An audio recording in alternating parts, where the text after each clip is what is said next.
what happened. That's what I'm thinking. That's what I thought about. What actually happened, the reality of it. Thank Mayor Adams for that, bro. Oh, come on, man. That's my preference, yeah.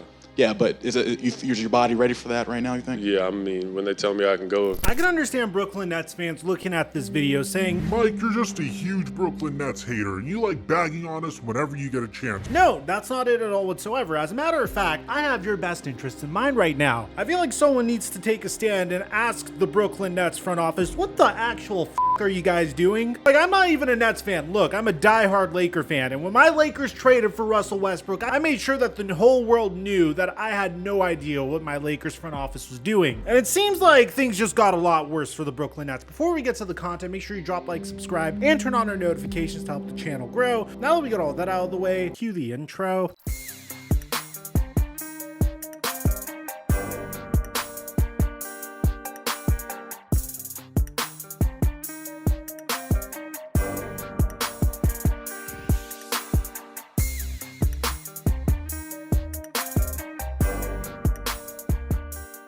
For the Super Bowl, PrizePicks is blessing us with an easy way to make $100. All Patrick Mahomes needs is one passing yard in the Super Bowl for a square to hit, which means he's pretty much a free square. First, download PrizePicks and use my promo code microphone when you sign up to get up to $100 deposit match on your initial deposit, and then make these picks really quickly before they change the lines on them. So for me, I'm pairing Mahomes' free square with Isaiah Pacheco, who's had at least one touchdown in his last 5 games, so that's easy, and Christian McCaffrey, who has had more than 88.5 rushing yards in 4 of his last 5 games. Of course, I give away all my picks for free on Instagram, and I highly recommend you turn on notifications for my Instagram story so you can get the picks quickly before they move the lines and you lose your advantage. And thank you, PrizePicks, for the sponsor. Mic check 1 2 1 2. What's going on, everybody? For as long as I can remember, the Nets were the laughingstock of the NBA. I mean, the only time that they weren't was when Jason Kidd was their point guard, and now he's the coach of the Dallas Mavericks. And for those of you guys that are relatively young and didn't know, yes, Jason Kidd was once a point guard for the Nets. In 2013, the Brooklyn Nets made a trade that was so terrible that it literally became a meme, pretty much gutting out all of their assets and trading for Jason Terry, Kevin Garnett, Paul Pierce, in hopes of making a super team of some sorts. That failed miserably, and 3 years later, Sean Marks had one of the most difficult jobs in the entire NBA, being the general manager of the Brooklyn Nets, a team that had no assets at all whatsoever, and a team that didn't look like they were going to have any assets for quite some time. To give you an idea of how bad things were, the Brooklyn Nets 2017 first round pick, the #1 overall pick in the NBA draft, but the Boston Celtics had it, and to be honest, they leveraged that pick into building a dynasty for themselves, quite literally. If it wasn't for those Brooklyn Nets picks, the Celtics would have never gotten Jaylen Brown, and they would have never had Jason Tatum. So Sean Marks had his work cut out for him, and to be honest, he did a remarkable job building the Brooklyn Nets into a somewhat respectable product. Trades like Brook Lopez for D'Angelo Russell and Timofey Mozgov, or adding Spencer Dinwiddie, and hiring the right man for the job in Kenny Atkinson were all thanks to Sean Marks. And he was definitely on an upward trajectory until he decided to move on from that core in favor of bringing in Kevin Durant and Kyrie Irving. And to be honest, who could blame him? If you're a general manager like Sean Marks, the 2019 offseason, if you're able to hit on a superstar core of Kevin Durant and Kyrie Irving,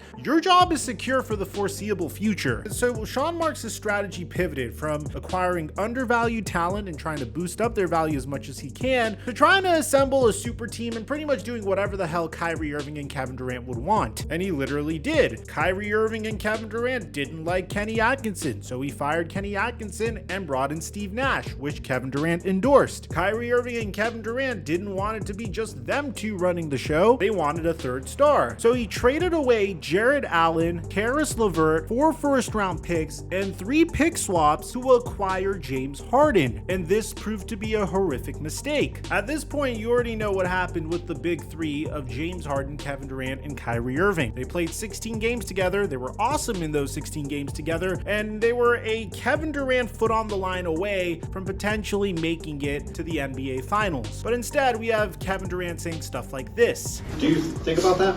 Like, Nah. what could have been at all? No.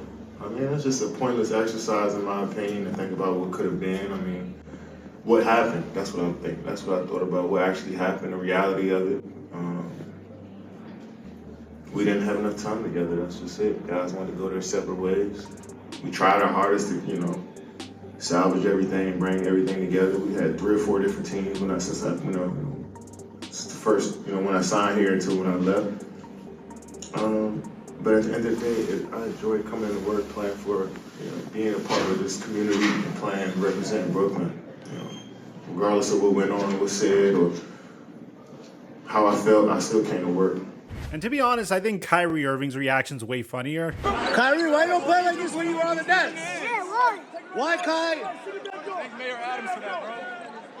Oh, come on, man. Eventually, the Brooklyn Nets had no choice but to pivot from James Harden. James Harden wanted out of Brooklyn, so they traded him to the Philadelphia 76ers, and in return got Seth Curry, Andre Drummond, 2 first-round picks, and the shell of Ben Simmons, which is literally why they're in the situation they're in now. The Brooklyn Nets decided to pivot once again. Kyrie Irving and Kevin Durant didn't agree with Sean Marks' vision. So, last trade deadline, Sean Marks traded Kyrie Irving and Kevin Durant. The first trade is one we're going to be talking about a lot, even though it was from last year, but the Dallas Mavericks sent Spencer Dinwiddie, Dorian Finney-Smith, a 2029 first-round pick, and 2 second-round picks to the Nets for Kyrie Irving. At the time, I thought this was a solid return. Spencer Dinwiddie could be flipped eventually. Dorian Finney-Smith had time to be flipped as well. If you take a look at what the Portland Trailblazers did in the Damian Lillard trade, they traded Damian Lillard to the Milwaukee Bucks and got Drew Holiday, DeAndre Ayton, Tamani Kamara, a 2029 unprotected first-round pick, and 2 pick swaps as well. But they also traded Drew Holiday to the Boston Celtics, and as a result got Malcolm Brogdon, Robert Williams, and 2 first-round picks. That's the way you're supposed to do it. You're supposed to get those assets and turn them into additional assets, especially if you know you're headed towards a rebuild. And that is my problem with the Brooklyn Nets right now, because they pretty much did the same exact thing with the Kevin Durant trade. And I want to make it abundantly clear, the fact that last year the Brooklyn Nets were able to trade Kevin Durant and TJ Warren and get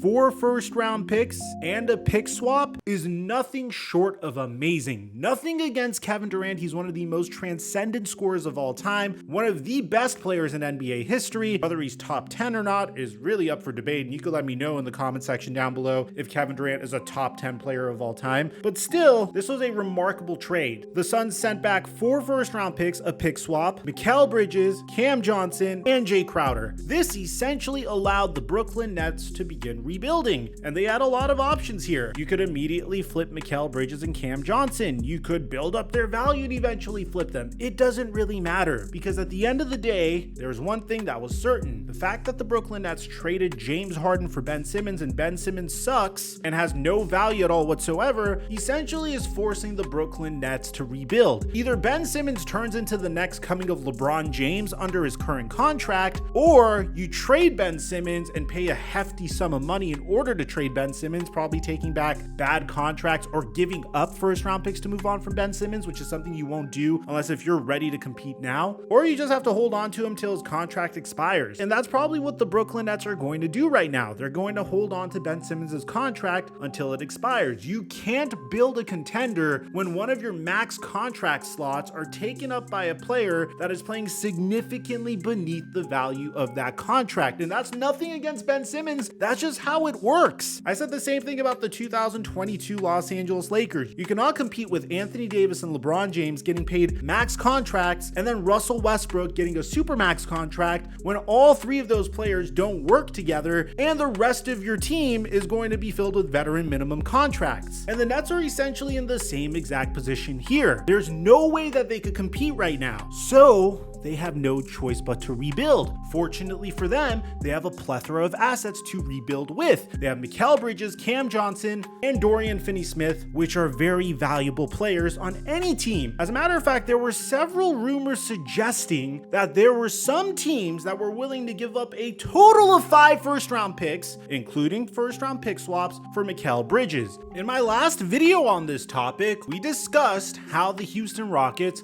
were very interested in trading back Brooklyn's own picks alongside potentially Jalen Green just so they could get Mikal Bridges. Now, I want you guys to understand, I think what the Nets did with Mikal Bridges is remarkable. And you may not have really noticed it because, well, the Brooklyn Nets aren't necessarily the most competitive team. Yeah, they made it to the playoffs last year, but come on. A huge reason for that was because of the work that Kevin Durant and Kyrie Irving did in the first half of last season. But they get Mikal Bridges, a player that is remarkable in Phoenix, but during the 2021 to 2022 season, he was averaging about 14 points per game. And during the first half of his season with the Phoenix Suns last year, he was averaging 17 points per game. He gets acquired by the Brooklyn Nets. All of a sudden, this guy's a 26 points per game player. And he's currently averaging 22 points per game off of 37% from the field. You have a lot of teams that are convinced that Mikal Bridges could be Kawhi Leonard plus a player that can make stops defensively, that can catch fire offensively, that can score in a plethora of different ways. And now you have a situation where a team is willing to give up multiple first round picks, in this case 5 first round picks in addition to first round pick swaps, in order to get Mikal Bridges. So what's the holdup? Well, the Brooklyn Nets didn't want to trade Mikal Bridges. Why? I don't know. I really couldn't tell you. Maybe someone here could tell me. As it stands right now, the Brooklyn Nets are the 11th best team in the NBA. They're 2 spots behind the Atlanta Hawks for a play-in spot in the NBA playoffs. They made trades at the trade deadline. They traded Spencer Dinwiddie for Dennis Schroeder. They traded Royce O'Neal for 3 future second-round picks, but they turned down trade offers for Mikal Bridges that would include 5 first-round picks, and they also reportedly turned down a trade offer that featured 2 first-round picks for Dorian Finney-Smith. Why? Why would you do that? So you could compete for the 10th spot in the East? Mikal Bridges is 27 years old and in the peak of his prime. Mikal Bridges' contract is incredible for where it is right now, and it doesn't expire for another 2 years. This is the only time you would get some crazy offer like 5 first-round picks for Mikal Bridges and 2 first-round picks for Dorian Finney-Smith. That would bring the pick total that you would have had with Kyrie Irving and Kevin Durant's trade as well to 12 total picks. To be honest, you would make out like bandits in that situation. You would be able to go into any situation in any rebuild with excitement and enthusiasm for the future. You'd be the next coming of the OKC Thunder. Yeah, sure, it took them 5 years to rebuild, but man, look at them now. For the life of me, I can't understand why they wouldn't do this. I think the Nets are a little delusional in regards to where their standing is and what their future is going to look like. I mean, you have Ben Simmons coming off of the bench, for Christ's sake. So you said you starting tonight was a late decision, and obviously that had a lot to do with you guys being shorthanded. But if the decision going forward, like I know you're on a minutes restriction and stuff, but Yeah, if the decision that's going, my preference, yeah. yeah, but is your body ready for that right now, you think? Yeah, I mean, when they tell me I can go, I'm able to play, even though I have the restriction. That's where I want to be. That's where I want to be starting. So I think I'm more useful starting than on the bench. So I couldn't really tell you what the Brooklyn Nets are doing. I think they're absolutely delusional when it comes to where they currently are in the NBA. They can't compete right now. There's no chance that they could compete right now. They aren't going to be able to make it to the finals ahead of the Boston Celtics, Miami Heat, New York Knicks, Philadelphia 76ers, with or without Joel Embiid, might I add, Cleveland Cavaliers, not in this order at all whatsoever, by the way. So I don't really know what their plan is here. I don't know why they wouldn't give up on Mikal Bridges. And the thing that bothers me the most is I've seen this story at least like 3 times this season, in the Pascal Siakam trade, in the OG Anunoby trade, and the Bojan Bogdanovic Alec Burks trade. These teams have this tendency of getting way too attached to the player that they have and holding on to him for way too long. All of a sudden, an offer of 5 first-round picks turns into an offer of 2 first-round picks. Next year, before you know it, it turns into an offer of multiple second-round picks the year after, because they have no leverage at all whatsoever in this situation, and the player is going to become a free agent in about 4 months' time. And that's where I think the direction of the Brooklyn Nets is. Clip this, save it, bookmark it, whatever you want. Call me out in 2 years. I invite you. My Twitter's in the description down below, along with my Instagram and TikTok. In about 2 years from now, the Brooklyn Nets are going to be trading the same exact players, but for pennies on the dollar. They have themselves to blame for it. I've always praised the teams that understood what they need to do in order to get back to a place of contention. Until Ben Simmons is off of this roster, the Brooklyn Nets aren't going to be able to compete, so they might as well hoard as many assets as they can and try to rebuild, but they won't because they're stuck. and they're delusional. So they're holding on to all of their role players, and in this case, I think Mikal Bridges is a star, for another year. And for what? The longer you hold on to them, the more they depreciate. Let me know in the comment section down below if you're a Brooklyn Nets fan. Maybe you can explain to me what's going on. Maybe I'm stupid. I'd like to hear what you have to say. Aside from that, I'm your boy Mike. I'm dropping our mic until our next upload.